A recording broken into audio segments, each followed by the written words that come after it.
I saw a suspicious car in an empty wooded area in Washington. I am now, metaphorically, living in hell. I am currently typing this while trying to get as far away as I can from Tenaway River in Washington state.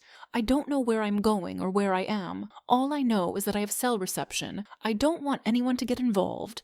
I just want you to listen. It all started about 4 days ago, driving east to go to our usual camping spot, something we have done every year for as long as I can remember. Nothing was out of the ordinary. Everything was nearly exactly as it had been every year. I should probably specify exactly who I was going with. I was with my mom, dad, aunt, uncle, cousin, and of course myself. All 6 of us have gone many places before. We are kind of like a vacation group. We had driven to the town near where we were camping, picked up groceries and supplies, and set off up the mountain road. It was mostly uneventful. My cousin found a colorful bug or something, which she got excited about, but other than that, it was again completely uneventful. We started up the mountain road, enjoying the scenery, or at least 5 of us were. My cousin was hunched over next to me in the back of our minivan, staring at her phone. After about 30 minutes, we finally went out of cell reception right as our car drove over the section of road that transitioned from smooth concrete to rough gravel. At this point, we were extremely far up the long, winding mountain road. There is technically only one actual campground up the Tenaway Road, but there are plenty of pull-out spots and clearings that are way prettier and more private, and most importantly, free. We usually have one pull-out spot that we always go to, but there are other good ones as well. The pull-out spot in question is a spot all the way down at the bottom of the river, with a long driveway leading down to it.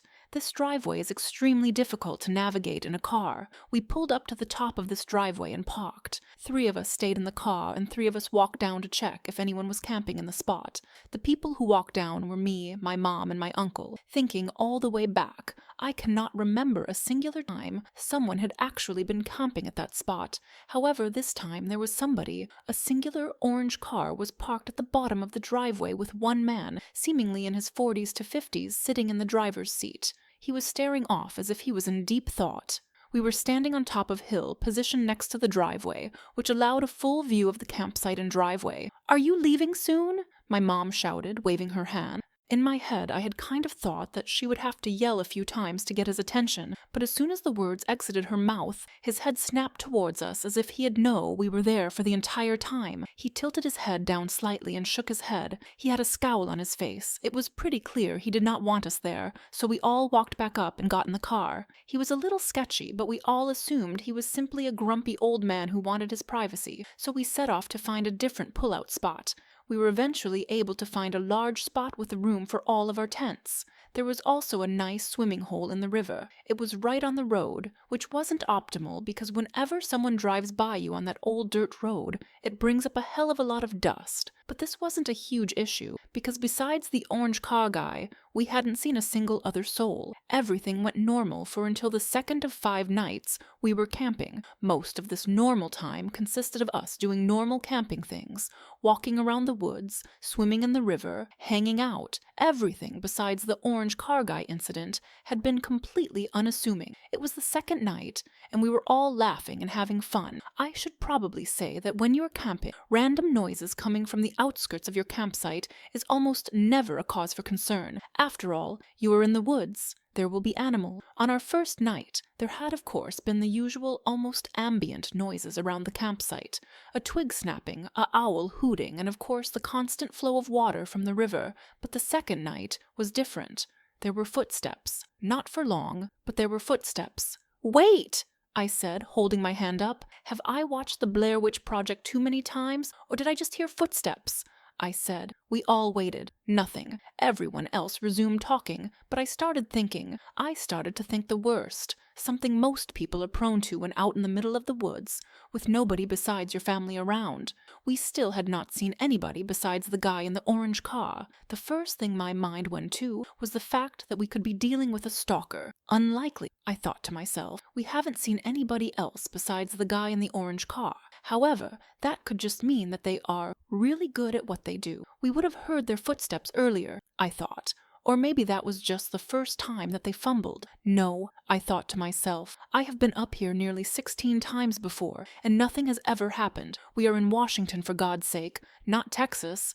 I calmed myself down and began conversing with the rest of my family again. Worrying will only make it worse, I thought. After about 45 minutes, we all stopped, hearing the footsteps again, this time louder. Everybody could hear them this time, not just me. The footsteps started to speed up and get quieter as if they were running away. Everybody just sat in silence and listened, until finally they were too quiet to hear. They had clearly known that we had noticed them. Everybody stared at each other in horror. This had gone from 0 to 10 very quickly. Everybody was spooked, but we eventually decided to just go to bed, hoping that they had realized that there was 6 people in the camp spot. I know, it was a dumb decision, but we had packed a lot for the trip and didn't want to give it up. Eventually, we decided to go to bed. By the time we were all in our tents, it was about 12:30 in the morning, based off of our small watches. We were using watched as we were trying to avoid using phones. It's a camping trip, not a glamping trip. At about 4 a.m., again, based on my watch, I got up to use the bathroom, or I guess use the tree. I chose a tree right behind our tent and clearing of sorts. It was maybe 50 feet behind our tent, so it wasn't like I was in the middle of the woods or anything. I had brought a flashlight with me. I get to the tree and turn it on. I pointed at a large rock face, and I of course see my shadow and the shadow of the tent.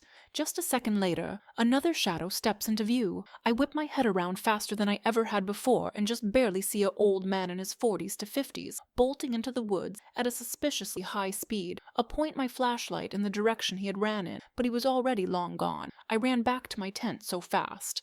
I must have covered the whole 50-foot difference in about 2-3 seconds. I unzipped the tent and jumped into my sleeping bag.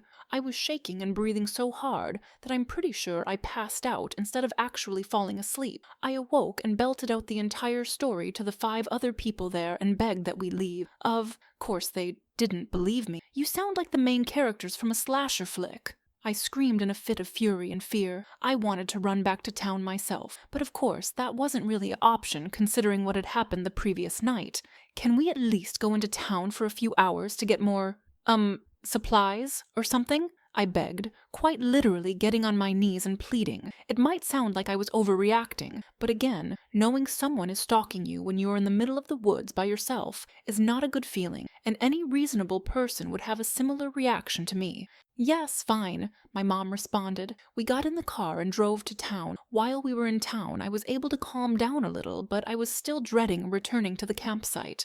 I was of course considering running, now that we were in town, but I couldn't leave my family to camp there, and the man clearly had a car, an orange one, and I wouldn't doubt he would follow me if I tried to run. It is a strange feeling being in a town out in the open, but not being able to ask for help or run out of fear of a person that you have never even fully seen. I was also forced to keep all these feelings to myself, as there is no way in hell my family would ever believe me. I was living in a state of paranoia, not sure if I could even call the cops or call anyone for that matter. They could have been watching me. It was a crazy feeling, an indescribable feeling. I was feeling more and more like I had hallucinated everything the previous night, but also feeling more and more unsure about what I should do. I thought about this as we got back into the car and as we started driving back to the campsite.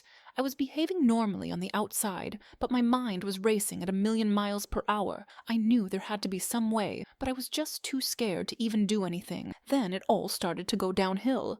At some point on our drive back, my dad had taken a wrong turn and we ended up driving up a logging road. As we drove up the logging road, we slowly realized that we had taken a series of wrong turns. There was a few dilapidated cabins and strange structures such as wells, but that was normal for the area. Eventually, we all realized that we had no idea where we were, and it was getting dark. What should we do? My mom asked, sounding panicked. We have one more tent in the back of the car that we hadn't set up yet. We also have 2 airbeds. We might have to inflate them with our mouths, she responded. At this point, we were all freaked out. We hadn't even been driving for that long, and it was already almost dark out. Nobody remembered taking a wrong turn anywhere either. It was like we were just going back to our campsite. Everything normal. Well, to everybody else. I was still very scared. And then the next moment, we have no idea where we are. It was so creepy. We eventually pulled over and set up a small campsite that was really just a tent with airbeds. We blew up by mouth. I got into the tent before the rest of my family did. They were all trying to figure out what to do, and I was just so done and wanted it to be day again. At some point, I fell asleep and awoke at some point during the night.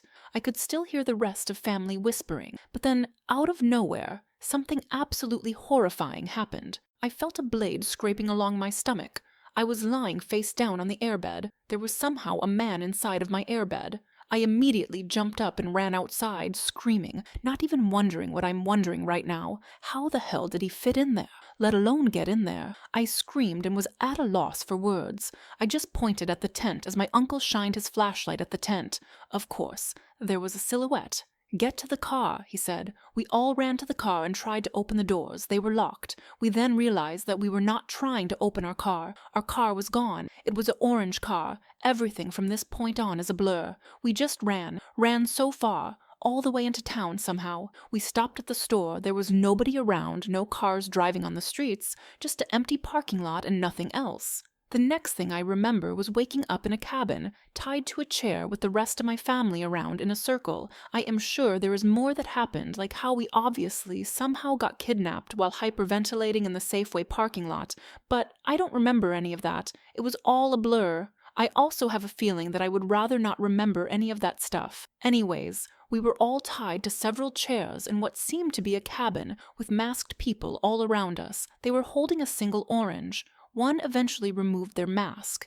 It was the man that was sitting in the orange car. It reminded me of some cult scene from a movie. "You came here at the wrong time," the man said in a monotone voice. "We were here at the right time." The rest responded, all in the same voice, all in unison. "You cannot escape," the man said. "We will always be free." The rest responded in the same way. This went on for a very long time. I saw the sun rise and set. The phrases went from being somewhat cohesive sentences to being completely random gibberish. I didn't sleep. I couldn't. Nobody else did either. We all just sat there, as if in some sort of trance. Until, finally, they untied me, and me only, and then left the cabin. I whipped around to talk to the rest of family. Well, actually, I wasn't even sure if I could. My mouth was dry. I hadn't had a sip of water in so long. Again, I turned around. They were all gone. Instead, sitting in each chair was a super creepy sculpture, with orange skin, a wide smile, and bloodshot eyes. This was it for me. I just ran again, through the dark. I eventually heard footsteps following me. I didn't dare to stop or look back. My lungs were drying out, and I was about to collapse. I then jumped into the freezing cold river and ran downstream, through swimming holes, taking sips of water as I went. It felt like nothing even mattered.